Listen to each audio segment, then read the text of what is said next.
The other night I watched El Dorado, John Wayne, Bob Mitchum and Arthur Honeycutt bringing up the comedy. What a movie. It couldn't fail with two big hitters like that in it, could it? Anyway, in one particular scene they chase the bad guys up a street into a bell tower of a church and they have a shootout. And the noise the bells kicked up. I think you know where I'm going on this. You can't beat a bit of noise, folks, when you've got the old guns about. Show you what I mean. Ain't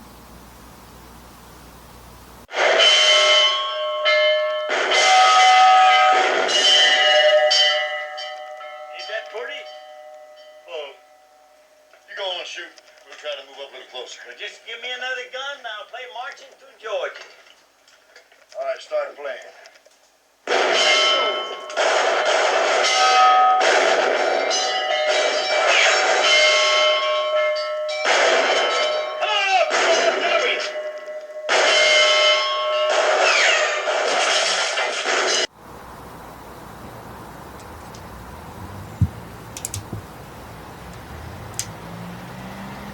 Give me another gun, I'll play Marching Through Georgia.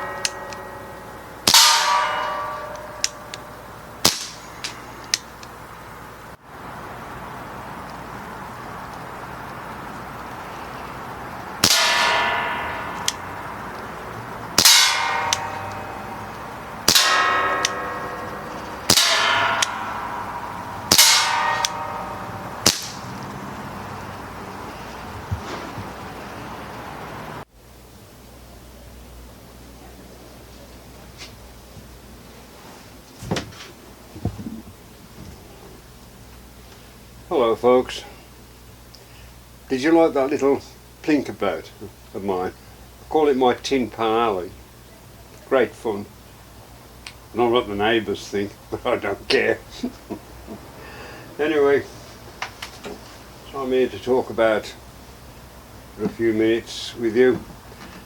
I'm just thrilled to bits to have in my hand an American legend, a true American legend, one of many that came out of the United States during the 19th century. It is of course the Remington roll-in block. What a gun. It's got a 37-inch barrel from the breech to the tip. She's a big old girl. And she's stamped behind the hammer here, Remington Limited, Ilion, New York, USA, and stamped 1866. But on the breech plate on the side here, it's got 1867, and I'm wondering if that's the date it was shipped to Europe, because we believe this started its life in Sweden. Hence the fact that it's finally ended up in my hands in Europe. So there. What a beauty. Very heavy, very accurate as well, and one of it, like I've said, one of American legend guns. Beautiful, love it to bits. It's actually owned by my son, but I'm thrilled to have it in my hands. Absolutely. 1867. What was going on in the United States around that time? I wonder. Well, we know for the fact that Wild Bill Hickok was strutting his stuff at Fort Harkness as a deputy sheriff, and one Henry McCarty would have been about 1867, about 8 and 9, probably getting into mischief, judging what he went on to do in his later life. But the other night I watched that wonderful film made in 2021, I believe, with Tim Blake Nelson, Old Henry. Folks, if you haven't seen it, you should. It's a cracking film, absolutely. It held me from the start to finish. But once again, it raised up that old question. Who is buried in that grave at Fort Sumner? Well, for my twopence worth, I think Billy the Kid, young Henry McCarthy, is buried there. For one simple reason, the way as I look at it. He was at Fort Sumner, somebody was feeding him and giving him a place to sleep at night, and he was amongst friends.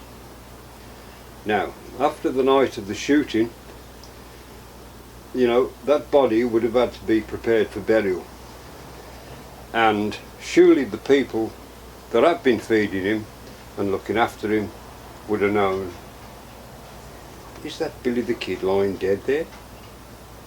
They would have known for sure. And so, how can you have any doubts that they say the people, they followed him to the grave to be buried? But there's only one way to get to the bottom of it, isn't there? And that's to get to the bottom of it, the grave. Now, from the one picture we all know is definitely Billy the Kid, the famous, stood up with that face grin on the side there. That one thing we all know Billy had was ample teeth. So if you examine the remains, I think the teeth would tell the story almost immediately. That's only my twopence worth, but there you go. It just makes me think that yes, he is buried there, you know. So I'd like to know what you think. The comments underneath. I'm just an Englishman with a point of view, that's all. So there you are. I do hope you've enjoyed my little video here. As all of you know that do these things, it's very difficult to be your own cameraman, sound man, lighting man, but it's great fun at the same time. But there's one thing I'd like to show you more before I finish. The other day my son and I made a trip to our local gun shop to have both our rifles, a small job done on them. And while we were waiting for that job to be done, we walked around the shop and had a look in his glass cases and that. And I came across something that I've always wanted but never really had a chance to purchase, that was there in front of me until that moment.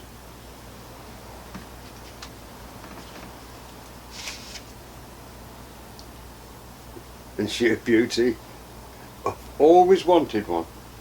I call it a camping knife, but beautiful, absolutely beautiful. I love it to bits.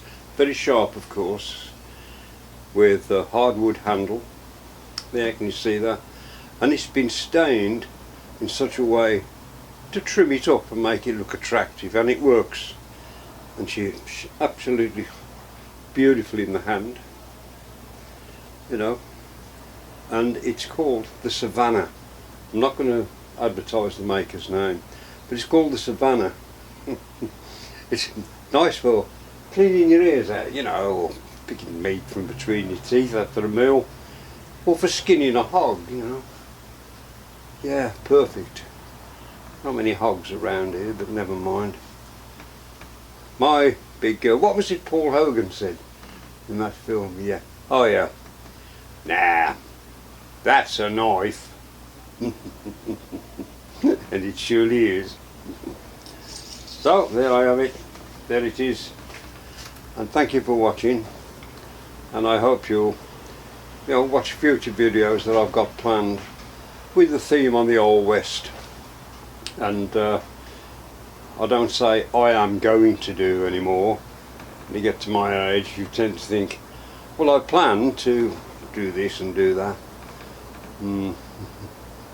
Because I just love the legend of the Old West. I've made many trips to the United States, many trips, although never to the one state I do want to visit, and that's Arizona. Get me some of that sunshine and meet some of the gals and guys over there. That would be nice. So once again, thank you very much for watching. Hope to speak to you again. As they say out there, Take care all. Take care. Bye.